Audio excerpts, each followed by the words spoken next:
de una época histórica muy diferente, pero parece que coge un relieve diferente en estos días. El doctor en Historia Moderna y profesor de la Universidad de Las Palmas, Alberto Anaya, lo voy a presentar con las palabras del profesor Bartolomé Benazar, el autor del prólogo de Moros en la Costa, uno de sus libros. Luis Alberto Anaya trata de la variada problemática de los cautivos. En efecto, asistimos a su división. Ay, perdón, me he equivocado de fragmento. Luis Alberto Anaya Hernández, en Moros en la Costa, concluye una empresa y una pesquisa comenzada por él hace más de 20 años y que actualmente no tiene equivalente. Pues nos ofrece un estudio concebido según un criterio dialéctico riguroso que pone en escena a los corsarios berberiscos con sus tripulaciones, equipamientos, infraestructuras, guaridas y respaldos políticos. También a los cautivos con su familia, a los redentores de todas clases, no solo los de las órdenes redentoras, a los renegados provisionales y definitivos, y concluyendo con un análisis detenido de las consecuencias del proceso. El espacio geográfico, el archipiélago canario, y el periodo 1569-1749 quedan perfectamente definidos. La elección de las fechas no obedece al azar, sino que corresponden a la primera y última invasión de las islas, ambas en Lanzarote. Como también señala el autor, el profesor Anaya, el estado, a partir de la batalla de Lepanto, hay un estado permanente de guerra con los corsarios berberiscos de la costa de Marruecos y de Argel, y no como las relaciones de España con otras potencias, que hay periodos bélicos y periodos de paz o de tregua, en las cuales los corsarios no actúan. En el caso de los corsarios berberiscos se actúa permanentemente y llega hasta 1749, en que hay una última invasión de Lanzarote. Los tratados de paz con estas potencias corsarias, potencias metido entre comillas, se firman en el siglo XVIII, es decir, y empieza la acción bélica empieza en 1569, con que se hacen ustedes una idea de lo que, digamos, de esa parte de la historia de Canarias, que yo creo que la desconocemos ampliamente el gran público, o si me apuran, el público oculto la desconoce, y que creo que merece la pena desempolvarlo y sobre todo dar a conocer las personas que lo han estudiado con seriedad, que es el profesor Alberto Anaya, que es el que va a hablar a continuación, que es el que tiene que hablar, y ya yo me callo. Muchas gracias. Bueno, disculpe en primer lugar que he llegado tarde, pero es que estaba en el oculista, desgraciadamente. Bueno, ahí yo tengo unas cataratas, hay que operarme inmediatamente y no pude, claro, venir pronto. Yo voy a hablar de ustedes sobre los ataques de los corsarios berberiscos contra las Islas Canarias. Ustedes saben que desde que se habla incluso de que Bettencourt llegó a atacar las costas vecinas, es decir, el sur del Marruecos, Sáhara y Mauritania, para robar los bienes que tenían sus habitantes y a sus habitantes. No es seguro, pero se habla de eso. Pero desde luego en la segunda mitad del siglo XV, los canarios atacan constantemente en unas expediciones que se llaman cabalgadas las costas vecinas africanas. ¿Para qué? Para apoderarse de sus bienes, por supuesto, ganado, dinero, en fin, lo que trincar, y además para apresar a sus habitantes, que los traían a las islas cautivos.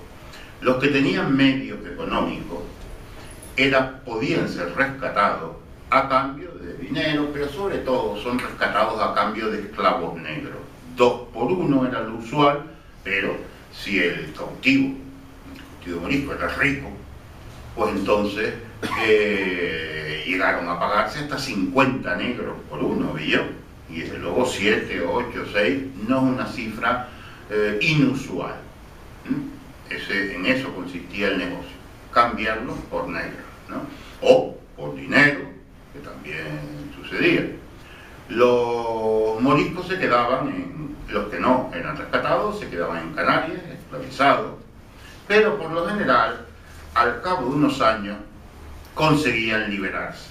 Las mujeres prostituyéndose, Los hombres, pues, trabajando en otros trabajos, aparte del que tenían con sus dueños, y al cabo de unos años reunían el suficiente dinero para comprar su libertad, que no era barata, porque un esclavo costaba unos 80 ducados, que vienen a ser, pues, unos 800 reales, mejor, unos 800 reales, y un trabajador ganaba un real diario, es decir, 300 al año, y el esclavo costaba 800, es decir, el sueldo de casi 3 años, Los moriscos, pues, los que eran liberados, se solían ir a su tierra de nuevo, pero los que no, y algunos de los que sí, se quedaban en Canarias. Conseguían, ya digo, su libertad tarde o temprano y vivían aquí. Y son los únicos moriscos no expulsados del Imperio Español, porque en 1609 se expulsó a todos los moriscos de España, porque no se creía que fueran buenos cristianos, ¿no? Pero de Canarias no eran tampoco los mismos moriscos. Los moriscos peninsulares eran hispano-musulmanes, descendientes de hispano-musulmanes, una civilización sólida, más culta en algunos momentos que los cristianos, mientras que estos de aquí eran muchos de ellos habitantes del desierto, el Sáhara, y por tanto con un nivel cultural muy inferior al de los peninsulares, ¿no?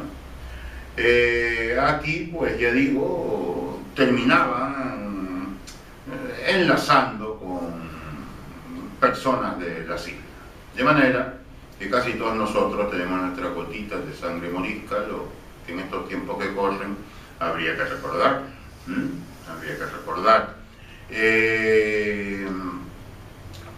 Ellos se identifican, terminan identificándose con la sociedad canaria. De hecho, donde más había eran Lanzarote y Fuerteventura. En Lanzarote la mitad de la población era morisca, la mitad, y en Fuerteventura un 30%. En Gran Canaria menos, aquí donde más había era en Telde, que era un 5% de la población. Pero había. Y había en todas las islas, menos en el Hierro. En el Hierro no hubo morisco, hubo una mujer. Vamos, nada, ¿no? Y no dejó descendencia, además. Por tanto, todos nosotros tenemos nuestra gotita de sangre morisca, como estoy diciendo, ¿no? Estas expediciones contra Berbería es toda la zona del norte de África y esa de la costa de enfrente, van a acabar en 1569 porque las cañas se vuelven lanzas, porque son los berberiscos los que empiezan a atacar las islas. El primer ataque es en 1569. Lanzarote es conquistado por los berberiscos en 4 ocasiones: 1569, 1571, 1586 y 1618. En esta última fecha, 1618, se llevaron a la mitad de la población de la isla, 900 personas. La isla tenía 2000 habitantes, se llevaron a 900 personas cautivas a Argel. ¿Qué sucedía con los cautivos en Argel? Bueno, eran llevados allí, era una parte, pagaba un impuesto en esclavo al gobierno, y el resto se vendía. Y la gente los compraba, como sucedía aquí, con las expediciones que iban a África y traían moriscos, pues se compraba, y entonces los dueños intentaban en primer lugar rescatarlo, si tenían medios económicos, es decir, a través de los mercaderes ingleses y tal, pues conectaban con su familia, y si tenían medios económicos podían rescatar al cautivo. Se fijaba el precio en función de si podían saberlo, de su categoría social, y para eso pues se fijaban en la ropa y sobre todo se fijaban en las manos. El que tenía callos era pobre, el que no tenía callos era rico, y por tanto se le podía pedir más dinero por su rescate que a los demás. Bueno, entonces de 1569 hasta 1749 estuvieron atacando las islas. El último ataque, que es, voy a poner un poco de agua, que es significativo, es en 1749, cuando 3 jabeques, jabeque es un barco ligero, turco-argelino, porque, repito, Turquía tenía hasta Argel, intentó conquistar Marruecos en varias ocasiones y no pudo, los marroquíes le vencieron, pero sí controlaba hasta Argel. 3 jabeques turco-argelinos atacan la isla de Lanzarote. Desembarcan unos 300, 400 hombres que conquistan el pueblo de Femé y lo incendian, Cuba también, y capturan la torre del Papagayo, a los 11 hombres que estaban en la torre del Papagayo como guardianes, y matan al condestable, al jefe de la torre. Entonces ya se van. Y cuando están en la costa, no caben todos en las lanchas y la mitad embarca con los cautivos y se va a sus barcos para que luego las barcas volvieran a recoger el resto. Pero en ese intervalo, los lanzaroteños, guiados por un fraile, porque el gobernador era un cobarde y no quiso atacarlo, guiados por un fraile, les caen encima y, según Viera y Clavijo, matan a muchos y según Viera y Clavijo, literalmente les cogen armas de mucho valor. El matar a los corsarios berberiscos es una cosa que perjudicaba a los canarios, porque a los europeos no se les rescataba, pero a los moriscos sí, y costaban dinero, y repito, 800 reales, y un tío ganaba un artesano un real al día. Entonces, no obstante, los matan en muchas ocasiones. Por ejemplo, en una ocasión, en las playas dice un nombre de una playa que no existe ya ese nombre, porque llamé a Huime y hablé con el alcalde, con otra gente y tal, con Morales y otra gente, y nadie conocía el nombre de esa playa. Debía ser Arinaga o una de estas. Ven un barco corsario que era de Salé, Rabat. Aquí nos atacaban 2 grupos, los turco-argelinos y los saletinos. Rabat está dividida por un río, el Bou-Regrec, en 2 partes, Rabat y Salé. Y Salé fue una república pirática durante muchos decenios, una república que vivía la piratería, como Argel. Argel la llamaban el Pirú del Mediterráneo, el Perú del Mediterráneo, por sus riquezas que provenían de los ataques argelinos. Fíjense ustedes que los argelinos atacaron Inglaterra en una época determinada. Obviamente se iban bien con los ingleses, pero hubo una época en que hubo luchas con ellos y apresaron en el Canal de la Mancha a cerca de 1000 marinos y pasajeros ingleses. Y después atacaron Inglaterra, Cornualles, atacaron Irlanda y llegaron a conquistar Islandia. Llegaron a conquistar la isla de Islandia, donde capturaron a 400 prisioneros. La población no debe ser muy grande, bueno, hoy, y hoy tiene 300.000, ¿vale? Y los llevaron cautivos a Argel. En el camino intentaron sublevarse, pero los turcos los sometieron y no tomaron revancha, no les hicieron nada y tal, pero claro, una vez llevados a Argel, los vendieron como esclavos. Es difícil que desde Islandia propiciaran un rescate, ¿no? No estaba al lado, no tenían contacto con los mercaderes ingleses, no tal, así casi todos debían de morir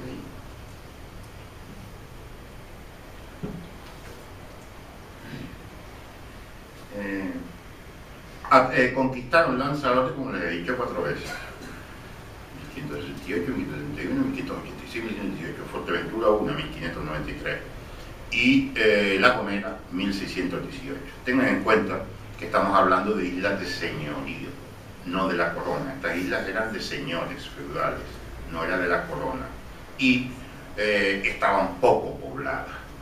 Lo dice uno un lanzaroteño explica por qué atacaban tanto a Lanzarote. Dice, y las islas de Señorío son islas de poca gente y sin piezas. Sin piezas quiere decir sin piezas de artillería, mal armada.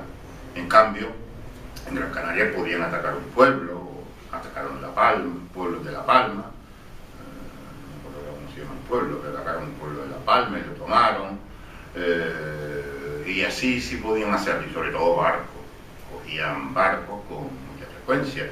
En 1586 han capturado 20 y pico barcos en las islas y 500 personas que se llevaron a Argel, y eso era el pan de cada día, la captura de gente de las islas.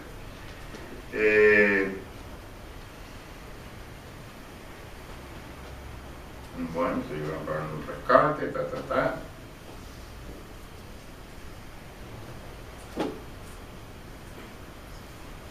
Bueno, los que no eran rescatados por su familia podían ser rescatados por las dos órdenes redentoras creadas expresamente para rescatar cautivos, la Merced, los mercedarios, y la Trinidad, los trinitarios. Entonces, estas órdenes recogían limosna y, cuando tenían dinero, organizaban expediciones hacia Argel, hacia Marruecos, donde liberaban a los cautivos que podían comprar con ese dinero, ¿no? Y entonces se los llevaban para España y iban a Madrid y todo, y paseaban por las calles, pasarse así una especie de procesión por las calles, donde iba todo el mundo de Madrid a verlo, los aplaudían, los tal, y luego ya retornaban para su tierra, todos ellos. Algunos, desgraciadamente, he visto varios casos de canarios, fueron capturados al volver a Canarias otra vez y vueltos a llevar a Argel, ¿no? Pero esos eran rescatados, pero otros no podían serlo, no había dinero. Entonces, ¿qué pasaba con ellos? Algunos permanecían católicos, pero otros se hacían más que los que se quedaban católicos, otros se hacían musulmanes, islamizaban, y eran llamados renegados. ¿Por qué? Pues por vivir mejor, porque si renegaban, podían, entre otras cosas, hacerse corsarios. A los católicos no les dejaban hacerse corsarios, pero a los que renegaban sí, a los renegados sí, y entonces atacaban generalmente sus tierras, porque las conocían, sabían dónde había agua, dónde había barcos, dónde había gente, y entonces los corsarios berberiscos obviamente los apreciaban, porque les facilitaban mucho las cosas, ¿no?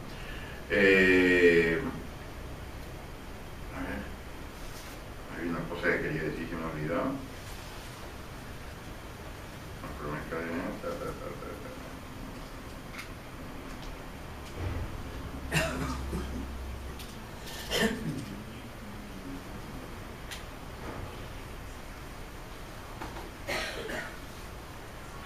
Bueno, una parte de los que quedaban cautivos decían renegados y venían a atacar las islas.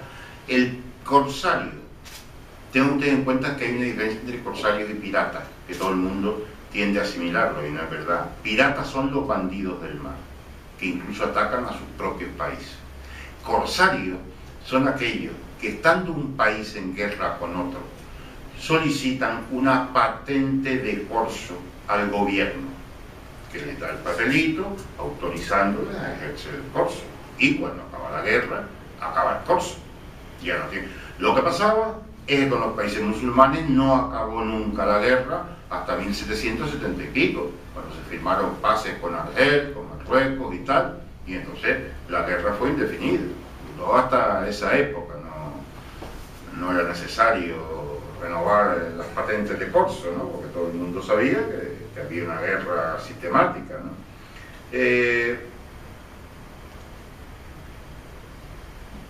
Bueno, y hubo un renegado, Ali Arraez Romero, que fue el corsario más famoso del siglo XVII, del último cuarto, del siglo XVII. Era tan famoso que yo lo he leído en distintos documentos no canarios, sino de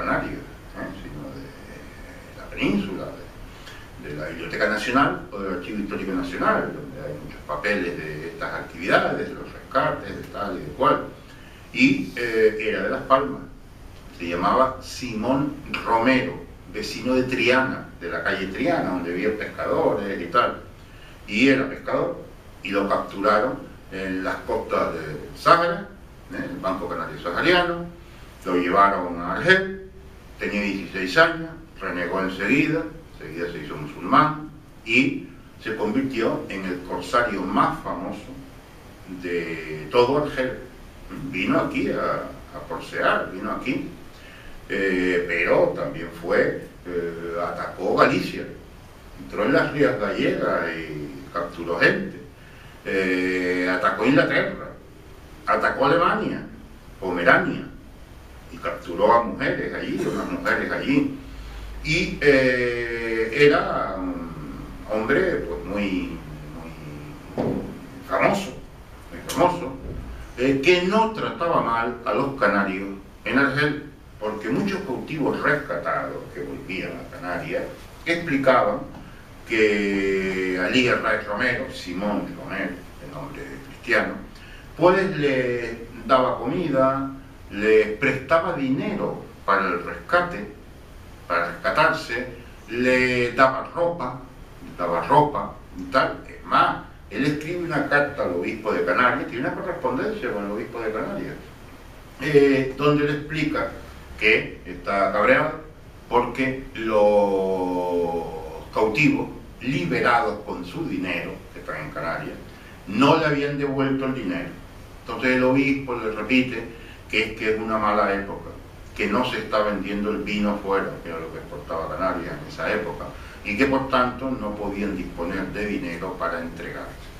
Pero los ayudó, los capturó y a la vez los ayudó. Simón Romero, vecino de Triana.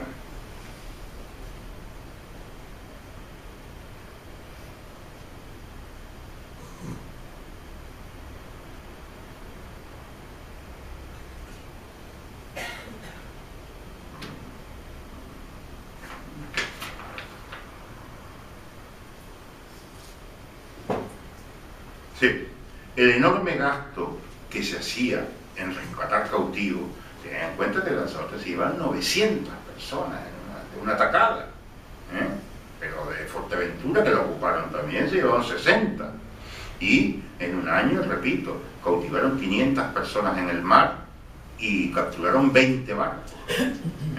Por tanto, y son Canarias, pero ellos atacaron todo el levante español, y llegaron a atacar Galicia, pero sobre todo el levante español, y incluso pasando el estrecho, la costa andaluza, la atacaron con frecuencia. Entonces eran decenas y decenas de... me acabo de acordar ahora, en Argel, en el siglo XVII, había 25.000 cautivos cristianos. 25.000. Muchos de ellos de origen español. Lo más que había eran de origen español, de origen italiano y de origen portugués. Esos eran los tres grupos, las tres naciones, que, bueno, Italia no era una nación, que habían puesto la mayor parte de ellas, ¿no? Y contra esas redenciones hubo voces que se alzaron contra las redenciones, diciendo que si se dejaran de hacer redenciones, los moros no atacarían las islas. ¿Por qué? Bueno, las islas de Europa. Porque no obtendrían beneficio, económico. En concreto, esta proposición que les leo de un texto original. Opinión fue, y aún de quien la podía dar por ley si no fuera contra la cristiandad, que no se redimiese a nadie, porque cesando el interés de la redención no se cautivarían tanto. Pero como sea una de las 7 obras de misericordia, es tan buena la redención como es mala la cautividad. Asimismo, fuera de que no habría tantos corsarios, tantos cautivos, no daríamos nuestro dinero a nuestros enemigos. No renegarían los que reniegan, que es lo peor de todo. ¿Sí? Que había voces que opinaban que no había que rescatarlo, para que no siguieran capturando gente para que los rescataran, ¿no?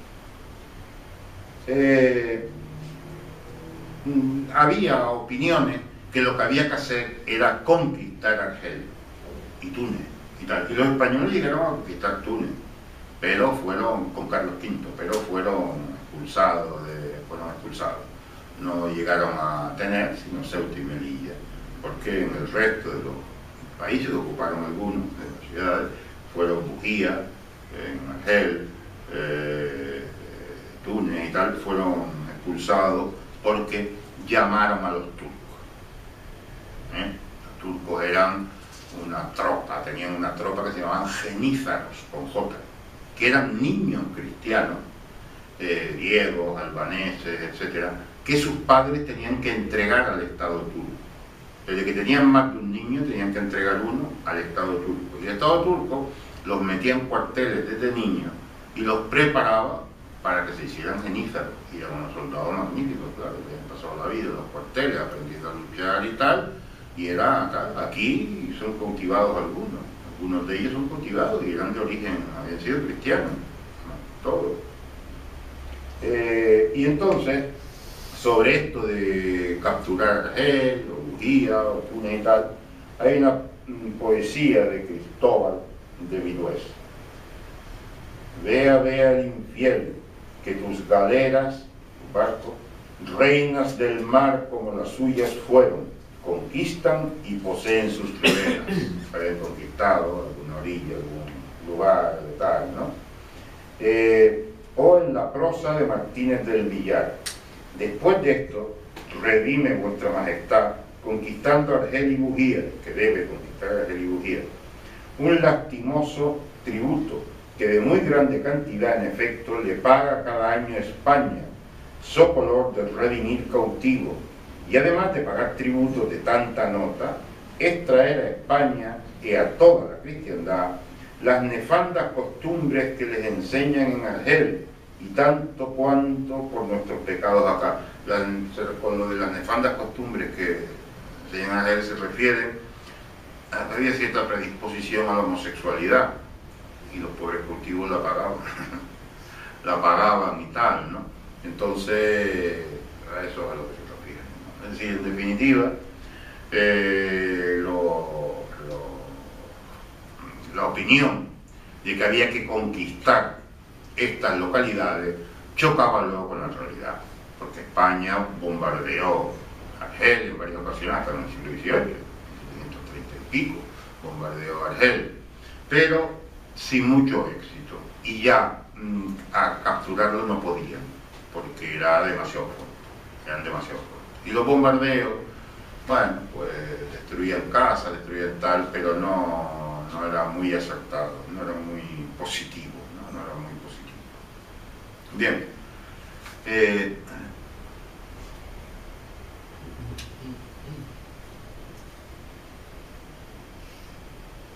Bueno, los que venían aquí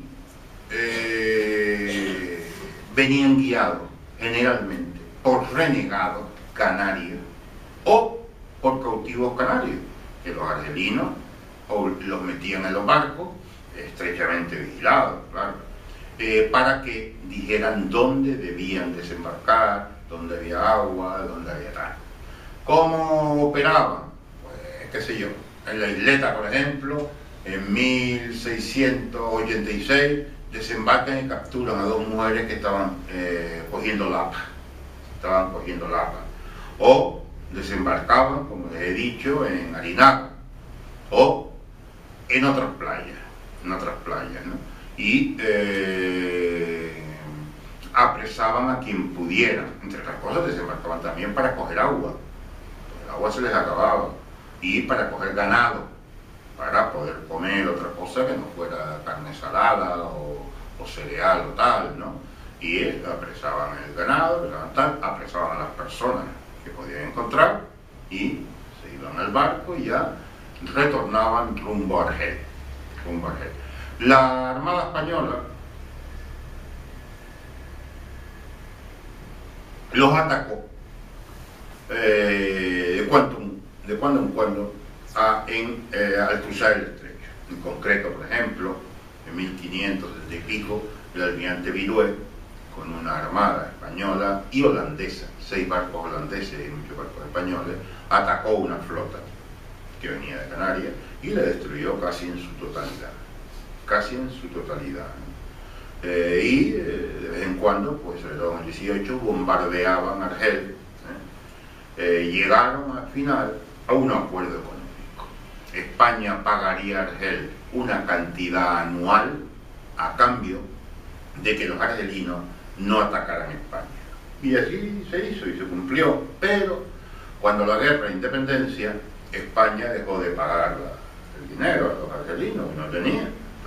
Media España estaba ocupada por los franceses y no disponían de dinero para pagar a los argelinos. Y los argelinos volvieron a actuar y empezaron a apresar barcos españoles en todo el Mediterráneo cercano a la Armada Española, a la costa española. Y entonces el último ataque aquí fue, yo les repito, en 1749, más o menos por esa época dejaron ya de atacar. Los franceses conquistan Argel en 1833 y se acaba ya el corso. De hecho ya había disminuido mucho a fines del 18 y principios del 19, no tenían ya la suficiente fuerza, mientras que los países europeos habían formado ya armadas regulares, flotas, que podían derrotarlos a ellos, En definitiva, aquí pues hubo un pánico feroz a los corsarios argelinos y marroquíes. El refrán hay moros en la costa, que hoy en día decimos que es que nos estamos yendo la conversación, cuidado que hay moros en la costa. En realidad, lo que quería decir en su época, en el siglo XVI, es que habían llegado moros a la costa y que por tanto había que tener cuidado, porque desde la costa avanzarían hacia el interior, ¿no? Y había un pánico feroz, repito, hacia ellos, ¿no? En misa, el cura decía que nos libraran del furor de los musulmanes, en la misa. Y era lo mismo que siglos atrás habían dicho lo mismo de los normandos, de furor normandorum liberanos domine, del furor de los vikingos, ¿no? Los normandos, libéranos Señor. Pues lo mismo se decía de los musulmanes, Repito que, por tanto, aquí los moriscos que había se quedaron aquí, no fueron expulsados, porque las islas alegaron que en Lanzarote y Fuerteventura, sobre todo, hacía falta gente, que si se echaba a los moriscos, que ya estaban europeizados, banalizados, como ustedes quieran, entonces los enemigos atacarían y podrían tomar una de las islas, mientras que si estaban los moriscos, porque aquí no había ejército regular, aquí no había tropa española, eso viene en el 18, empiezan a venir, aquí lo único que habían eran artilleros del ejército español, para enseñar a disparar los cañones y tal, pero el resto de la defensa eran los hombres, de 15 años a 55, todos esos, desde que se avisaba que venía una escuadra enemiga, estaban todos en pie de guerra con las armas que tenían, que las armas que tenían eran chuzos, con Z, chuzos, que son lanzas, menos que lanzas, peores que las lanzas, ¿no? Porque pocos tenían arcabuces, salvo cuando Felipe II regala 200 arcabuces a las islas. En esa época, pues bueno, pues hubo algo de armas de fuego, pero por lo general era con lanzas, con lo que luchaban contra los enemigos, no solo berbericos, ingleses, franceses, holandeses. Las islas fueron muy atacadas por todos estos países, ¿no? Pero sin duda el peor enemigo fueron los berberiscos, porque se llevaban a la gente cautiva. A veces, los holandeses, ingleses, franceses, cuando capturaban un barco y lo hundían, se llevaban a la gente a su país, pero al llegar al país lo soltaban. Entonces ellos se buscaban la vida para volver a Canarias, no los tenían como esclavos y tal, pero los berbericos no, los berbericos los esclavizaban. Y le sacaban el kilo haciéndole trabajar, salvo que fueran adinerados. Cuando eran gente que por los cuales esperaban obtener un buen rescate, no los ponían a trabajar, ¿no? O sea, que se murieran, se mataran en un accidente o algo así. O sea, Cervantes, por ejemplo, no trabajó, porque pensaban que era más rico de lo que era, por eso tuvo 5 o 6 años cautivo, porque le encontraron una carta del gobernador de Milán, un español, donde lo elogiaban y tal, entonces pensaron que era un tío importante, pues ellos miraban eso, como les dije antes, miraban las vestiduras de los cautivos, miraban las manos, para que no tuvieran callo, miraban la correspondencia que tenían, y también a su vez los apresados, cuando veían que el barco enemigo iba a apresarlo, pues se cambiaban la ropa y se ponían ropa mala y tiraban los papeles, rompían los papeles que pudieran demostrar que eran gente rica y tal, para disimular. De hecho, hay un... ¿cómo se llamaba el tío? No me acuerdo el nombre. Pero hay un importante funcionario español que vino aquí a mediar entre el capitán general y la población de Tenerife, vamos, el cabildo de Tenerife, porque el capitán general era un venado, y a la vuelta lo capturan. Y entonces era un cargo muy importante. Se calcula que su rescate pudo haber costado 250.000 reales. Y repito que un real era el sueldo de un trabajador diario.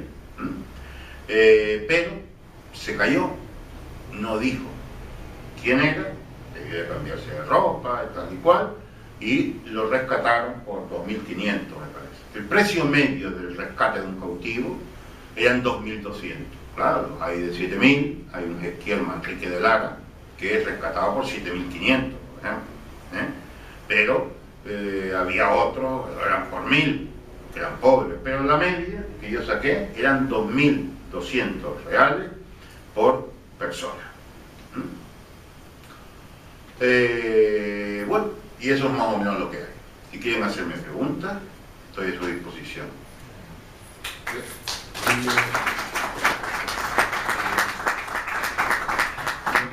Yo quería decir que en la presentación omití que el profesor es autor de diversos libros y numerosos artículos sobre temas de historia moderna, pero no solo de historia moderna, sino también de la historia contemporánea. Por ejemplo, se cita de la República, la Guerra Civil en Las Palmas, o Antigüedades y Ordenanzas de la Isla del Hierro, ambos en colaboración con otros autores.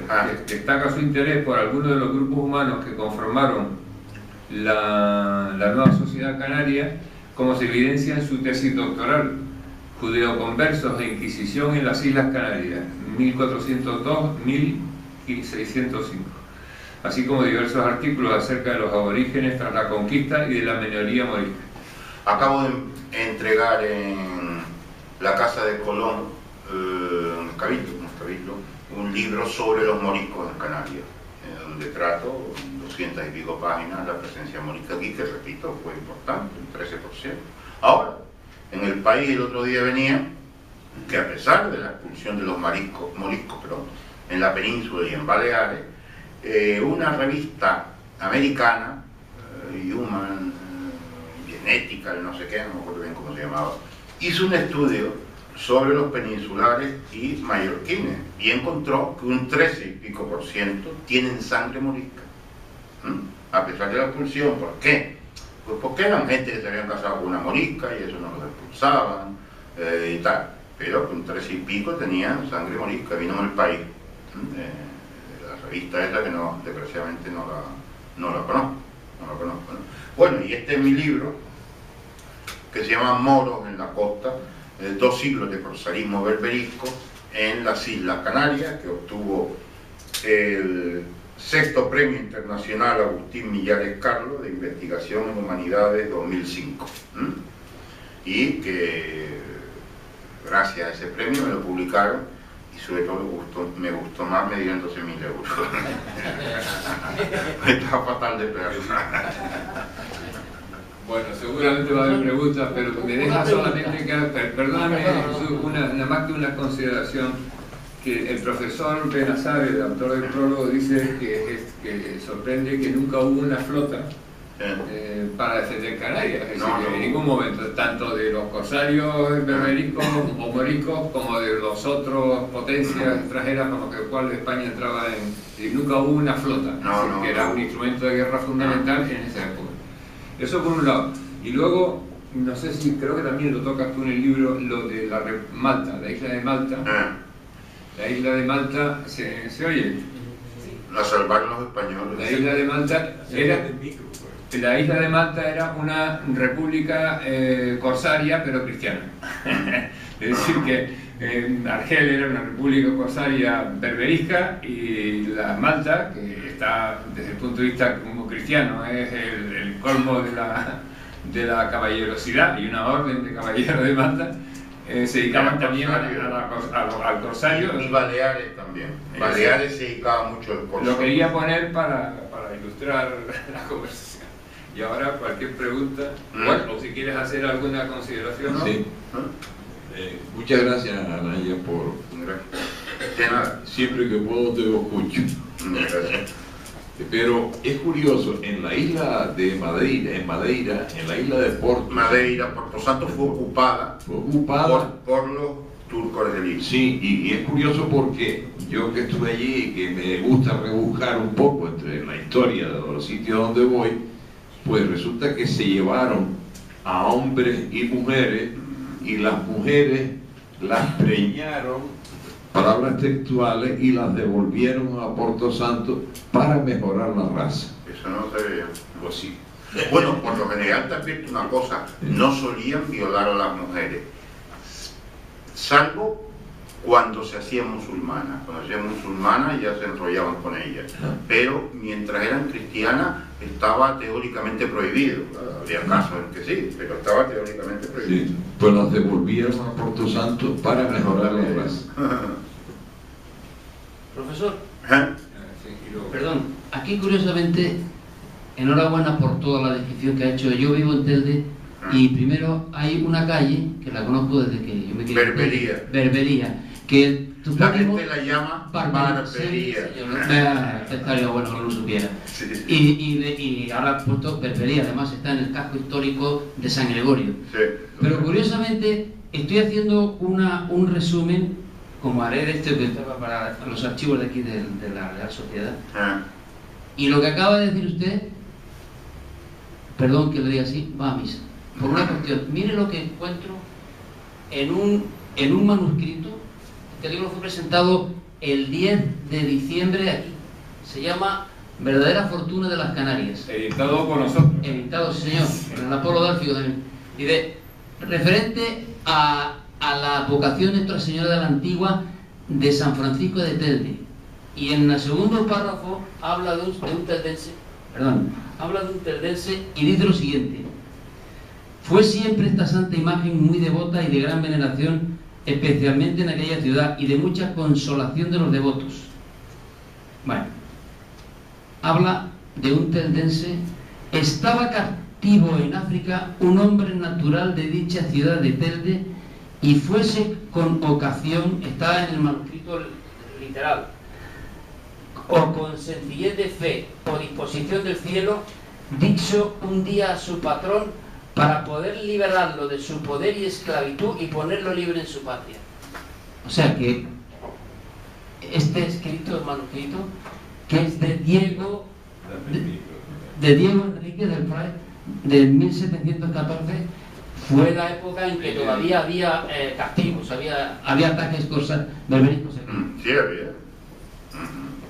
Y es que habla precisamente de el moro, con este aviso temeroso de perder su esclavo y el precio que le importaba, pareciéndole a su bárbara sequedad, podía con su diligencia impedir el efecto.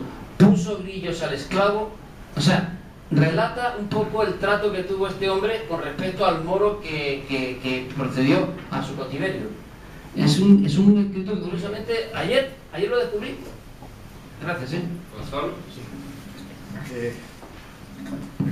Bueno, un momento, ¿no? Respecto a lo que dijiste de las imágenes, Sí. es que los corsarios berberiscos se llevaban las imágenes de la Virgen, de Crucifiera, porque las rescataban también. En Madrid, en la iglesia de la Trinidad, yo he visto una imagen de una Virgen canaria que se llevaron de aquí, la llevaron a Argel y la compraron los frailes, no sé, no por decir Redención, de la Trinidad o de otro, y la llevaron a Madrid y está en una iglesia en Madrid. ¿Sí? Felicitarte por la magnífica exposición que nos ha hecho y preguntarle en relación a la peregrina que hay de real y de un poco de fantasía en la historia de la peregrina, y también preguntarles la importancia que tuvieron los asentamientos que hubo en el siglo, a principios del siglo XVI, finales del XV, principios del XVI, en la costa africana, con las razzias que se hacían sí, que los canarios entraron allí Santa Cruz del Mar Pequeña, que terminó siendo conquistada por los berberiscos, ejército de 10.000, ¿vale? Y tenían una presencia muy activa en la costa africana para capturar esclavos y para apoderarse de los bienes de ellos y tal. Y entonces, pues había una presencia importante, también portuguesa. Los canarios tuvieron problemas con los portugueses. Los portugueses apresaron a Canarios porque bajaban del Sáhara para abajo y estaba prohibido, porque había un pacto entre España y Portugal para que ese terreno fuera portugués. Los canarios a veces no lo respetaban, y entonces pues, los portugueses los detenían y los llevaban presos a Lisboa. Hasta 1945 a mí me consta que se estuvo robando, vamos a llamar así, apresando a pescadores canarios en la costa de África. Y tal es así que la ayudantía marina de Lanzarote y la comandancia marina de Las Palmas permitieron a los pescadores, que yo tuve un rifle, que fueran armados, un arma, porque cuando bajaban a tierra a coger leña o agua para la cocina, los raptaban, sí. Y después les decían, si me das 50 sacos de gofio, te los devuelvo, y etcétera, etcétera. Entonces, hasta 1945 sí, se tuvo sí. fulano de tal, se lo llevó el moro. Sí. Ya me están llamando. Bueno, yo leí en 1890, acabando el siglo XIX, la captura de 8 canarios, que la corona intervino y consiguieron rescatar y tal, pero acabando el siglo, empezando el siglo XX. Y eso lo viví yo de cerca porque mi padre estaba destinado en la ayudantía marina de Lanzarote. Viví muy de cerca. Fulano de tal, la tripulación, se habían 3 o 4 hasta que fueran otra vez, cargaran gofio y aceite y otras cosas, y lo volvían a intercambiar. Porque a veces las tropas españolas que habían en el Sáhara, pues oye, estaban en Villa Cisneros, estaban en el Ayun, un poco en el interior, y había una gran zona despoblada, desprotegida, que cuando le llegaba la noticia a los militares, efectivamente salía una expedición a ver si los cazaban. Pero qué va. Bueno, yo creo recordar, en los años 60 y pico atacaron un faro embojador, ¿no fue? Sí, y raptaron al farero. Y raptaron al farero. Sí, sí. Eso fue ya por los 50 y pico. 50 y pico. Cuando empezó lo de Ucrania. Sí. Buenas tardes. Felicitarle por su trabajo y la conferencia de hoy. Quería comentarle a ver si usted conoce si existen fuentes en Argelia, si conozco fuentes documentales en Argelia y Marruecos sobre la vida de los cautivos. No, porque están en árabe. Pero bueno, existen. Y no sé árabe. No, yo creo que no.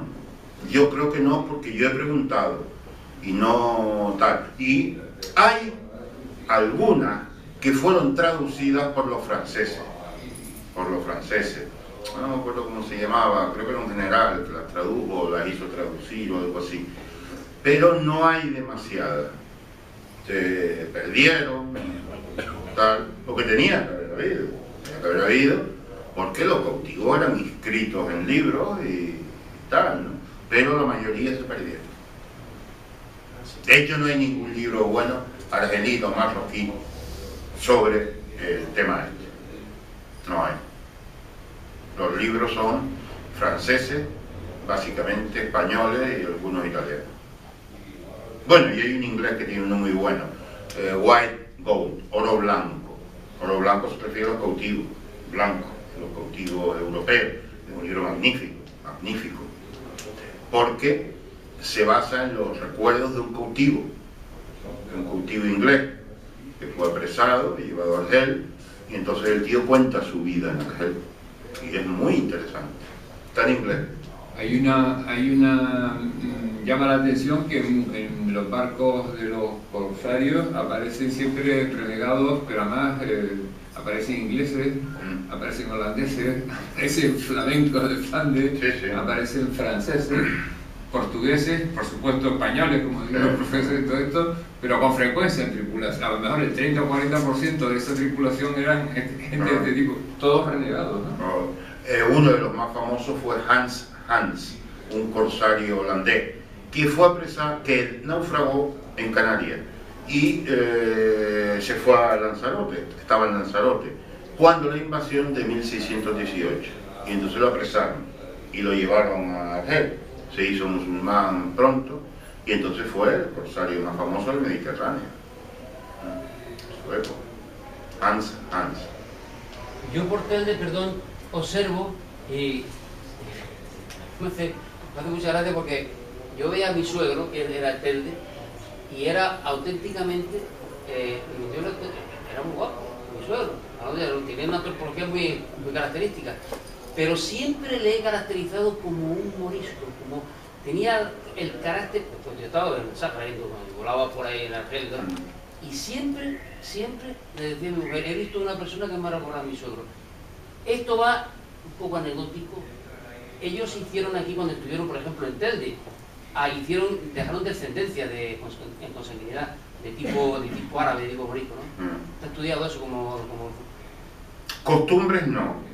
Dejaron la herencia genética. La herencia genética. Costumbres no, porque era imposible, porque estaba prohibido por la religión, y la religión en aquella época lo era todo. No era solo ir a misa y rezar, era todo.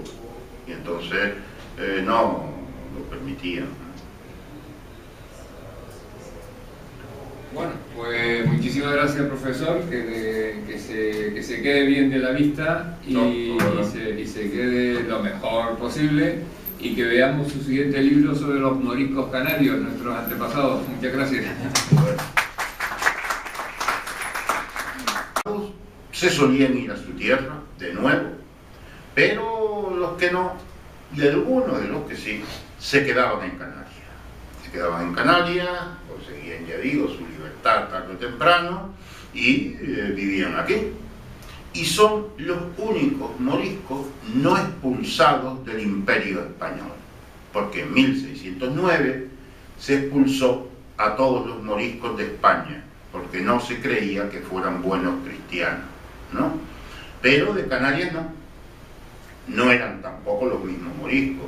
Los moriscos peninsulares eran hispano-musulmanes, descendientes de hispano-musulmanes, una civilización sólida, más culta en algunos momentos que los cristianos,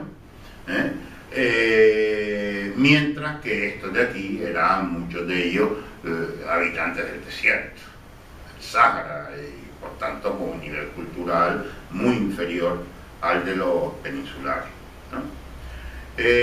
Aquí, pues ya digo, terminaban enlazando con personas de las islas, de manera que casi todos nosotros tenemos nuestras gotitas de sangre morisca, lo que en estos tiempos que corren habría que recordar.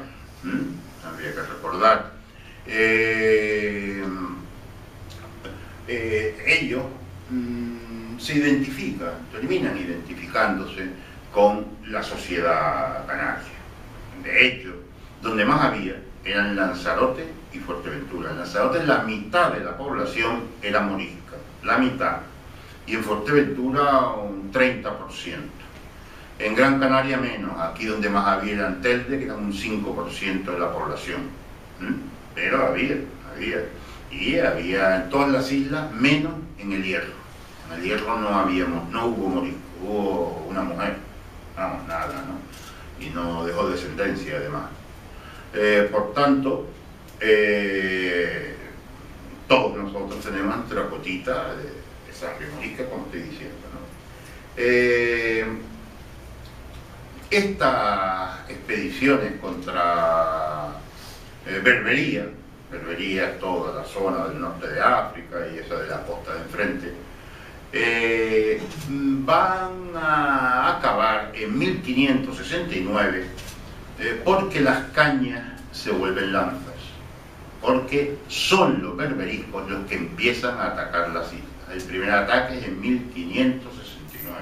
Lanzarote es conquistado por los berberiscos en 4 ocasiones: 1569, 1571, 1586 y 1618. En esta última fecha, 1618, se llevaron a la mitad de la población de la isla, 900 personas. La isla tenía 2.000 habitantes, se llevaron a 900 personas cautivas a Argel. ¿Qué sucedía con los cautivos en Argel? Bueno, eran llevados allí, era una parte, pagaba un impuesto en esclavo al gobierno, y el resto se vendía. Y la gente los compraba, como sucedía aquí, con las expediciones que iban a África y traían moriscos, pues se compraba, y entonces los dueños intentaban en primer lugar rescatarlos, si tenían medios económicos, ¿sí? A través de los mercaderes ingleses y tal, pues conectaban con su familia. Relaciones de España con otras potencias, hay periodos bélicos y periodos de paz o de tregua, en las cuales los corsarios no actúan. En el caso de los corsarios berberiscos se actúa permanentemente y llega hasta 1749, en que hay una última invasión de Lanzarote. Los tratados de paz con estas potencias corsarias, potencias metido entre comillas, se firman en el siglo XVIII, es decir, y empieza la acción bélica empieza en 1569, con que se hacen ustedes una idea de lo que, digamos, de esa parte de la historia de Canarias, que yo creo que la desconocemos ampliamente el gran público, o si me apuran, el público oculto la desconoce, y que creo que merece la pena desempolvarlo y sobre todo dar a conocer las personas que lo han estudiado con seriedad, que es el profesor Alberto Anaya, que es el que va a hablar a continuación, que es el que tiene que hablar, y ya yo me callo. Muchas gracias. Bueno, disculpe en primer lugar que he llegado tarde, pero es que estaba en el oculista, desgraciadamente, yo tengo unas cataratas, hay que operarme inmediatamente y no pude, claro, venir pronto. Yo voy a hablar de ustedes sobre los ataques de los corsarios berberiscos contra las Islas Canarias. Ustedes saben que desde que se habla incluso de que Bettencourt llegó a atacar las costas vecinas, es decir, el sur del Marruecos, Sáhara y Mauritania, para robar los bienes que tenían sus habitantes y a sus habitantes. No es seguro, pero se habla de eso. Pero desde luego en la segunda mitad del siglo XV, los canarios atacan constantemente en unas expediciones que se llaman cabalgadas las costas vecinas africanas. ¿Para qué? Para apoderarse de sus bienes, por supuesto, ganado, dinero, en fin, lo que trincar, y además para apresar a sus habitantes, que los traían a las islas cautivos. Los que tenían medios económicos podían ser rescatados a cambio de dinero, pero sobre todo son rescatados a cambio de esclavos negros. 2 por 1 era lo usual, pero si el cautivo morisco era rico, pues entonces llegaron a pagarse hasta 50 negros por uno, ¿vio? Y desde luego 7, 8, 6 no es una cifra inusual. En eso consistía el negocio, cambiarlos por negros, ¿no? O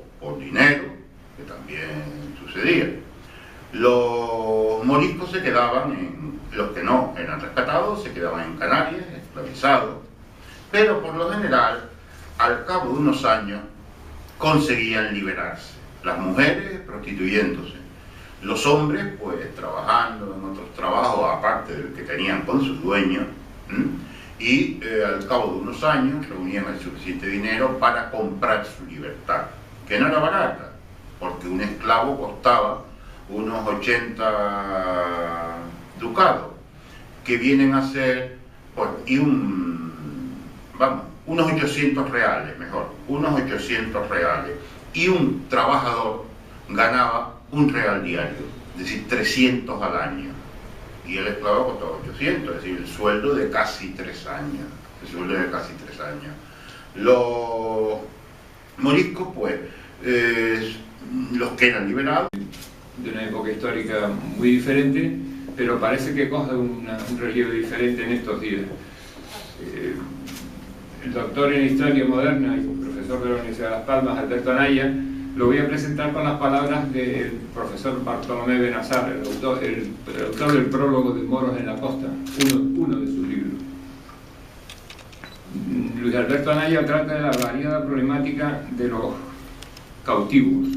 En efecto, asistimos a su división. Me he equivocado de fragmento. Luis Alberto Anaya Hernández, en Moros en la Costa, concluye una empresa y una pesquisa comenzada por él hace más de 20 años y que actualmente no tiene equivalente, pues nos ofrece un estudio concebido según un criterio dialéctico riguroso que pone en escena a los corsarios berberiscos con sus tripulaciones, equipamientos, infraestructuras, guaridas y respaldos políticos. También a los cautivos con su familia, a los redentores de todas clases, no solo los de las órdenes redentoras, a los renegados provisionales y definitivos, y concluyendo con un análisis detenido de las consecuencias del proceso. El espacio geográfico, el archipiélago canario, y el periodo 1569-1749 quedan perfectamente definidos. La elección de las fechas no obedece al azar, sino que corresponden a la primera y última invasión de las islas, ambas en Lanzarote. Como también señala el autor, el profesor Anaya, el estado, a partir de la batalla de Lepanto, hay un estado permanente de guerra con los corsarios berberiscos de la costa de Marruecos y de Argel, y no como las relaciones